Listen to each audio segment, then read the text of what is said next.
Okay, we're making seafood. I have my flavoring here. So this is a combination of some spices. I'll just write it on the description box, okay? So, naglagay lang tayo ng water dito sa ating pot, and then we're just gonna add our potatoes. So here's a potato. The corn already, so this is already cooked. Hindi ko na yun i-add. This is our sausage. We'll just add this after, once it's already done. So we'll just have to let this boil. Let's add our seasoning right away. Seafoods, we're gonna use all of this, but you can actually use a fresh one. That's mas maganda kung mas fresh. But right now we're adding this is octopus.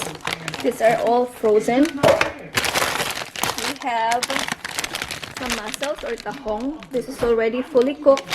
So we're just gonna add this once our sauce is ready. I got 2 of this, and then I have crabs. This is frozen and clean blue crabs. So this is about 1.6 pounds, and then a little bit of crawfish. This is already steamed. And last but not the least, this is the shrimp. It's already peeled. Let this boil, and then we'll add yung mga hindi pa naluto na seafood.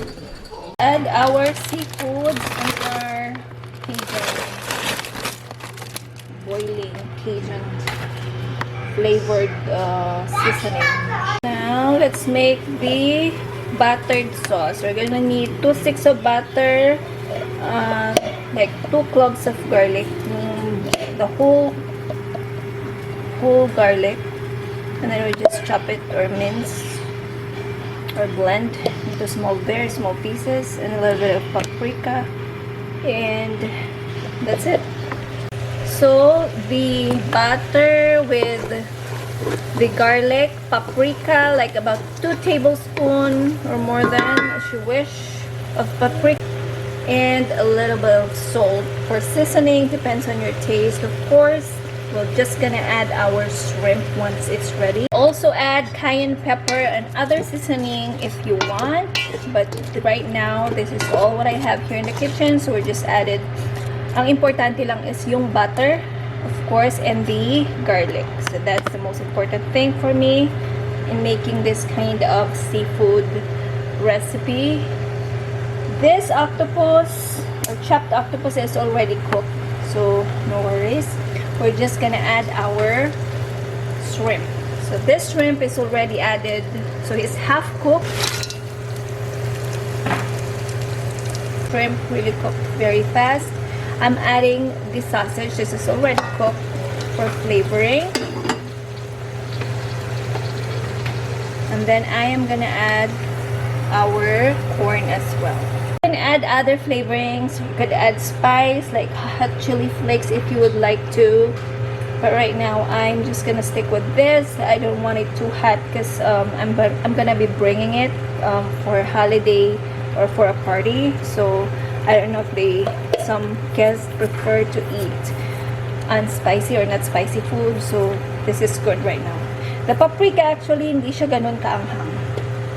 So I'm just waiting for this, maybe for about 5 minutes, and then I'm gonna be adding the rest of the seafood to mix with our garlic or buttered garlic sauce. So now, ita-transfer ko na yung ibang seafood na naluto here on this tray para hindi siya ma-overcook.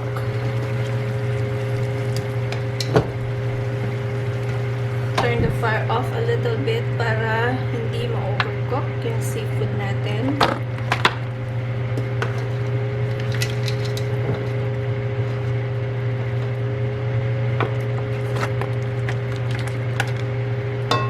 So I'll put the rest on the other tray para mag-combine yung seafoods.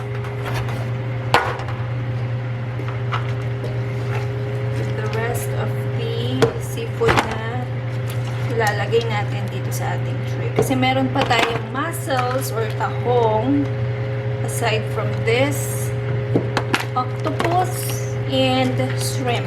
Tapos may sausage and then the corn.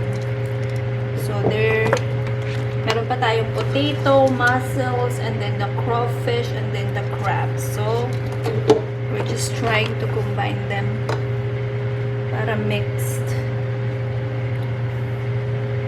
Added one more butter, so about 3 sticks a total. Depends kasi sa dami ng ilalagay ninyong seafood para hindi magkulang yung sauce. So 2 tray bale. Boiling already. Transfer na natin siya sa tray.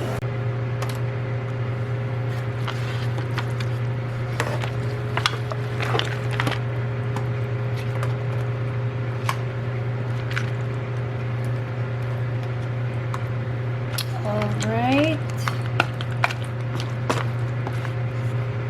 Then we're gonna add the rest of the seafood.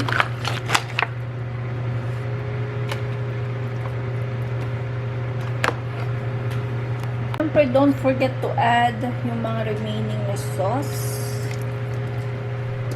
para mas malasa yung inyong mixed seafood / Cajun / garlic butter.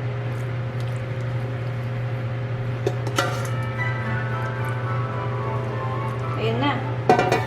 Ready na yung ating seafood mix for our party. Ayan. Ready na siya, guys. Ito na, guys, yung ating seafood platter or mixed seafood recipe.